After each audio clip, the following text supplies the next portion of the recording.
যে বিএনপি এখনো ক্ষমতায় নাই, আসেও নাই। এইভাবে রাষ্ট্র পরিচালনা করতেছে একজন সাদামাটা নেতার সুযোগ্য সন্তান, স্বাধীনতার ঘোষকের সুযোগ্য সন্তান, আপসীর নেত্রী বেগম খালেদা জিয়ার সুযোগ্য সন্তান তারেক রহমান। এই হচ্ছে আমাদের বাংলাদেশ এবং এইরকম বাংলাদেশি মানুষ চায়। তারেক রহমানের ফাঁকেও পার্টি অফিসে এসেছিলেন আগে, আজকে প্রধানমন্ত্রী হওয়ার পর প্রথম পার্টি অফিসে আসতেছেন।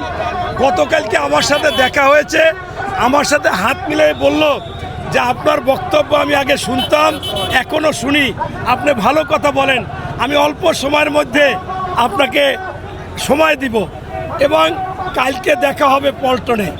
এই কথা কালকে বলল, আবার মাইকেও বলেছিল বক্তব্যের সময়। এখন এমন একজন নেতার রাজনীতি আমরা করি যে নেতা ওই বিদেশে বসে বাংলাদেশের মানুষকে নিয়ে গবেষণা করেছে, মানুষের চাহিদা নিয়ে গবেষণা করেছে, মানুষের কি দরকার। এবং ইতিমধ্যে দেখেছেন যে উনি যে ইস্তেহার দিয়েছিল, আমরা যে বক্তব্যে যে কথাগুলো বলেছি সেই কথাগুলোকে উনি বাস্তবায়ন করতেছে। ফ্যামিলি কার্ড, কৃষক কার্ড, কৃষি ঋণ মওকুফ, খাল খনন, বৃক্ষরোপণ, এই সবগুলো করতেছে। এখানেই প্রমাণ হচ্ছে যে তারেক রহমান সত্যিকার অর্থে একজন সুযোগ্য নেতা এবং তিনি দেশপ্রেমিক নেতা এবং দেশের জন্য কাজ করবে।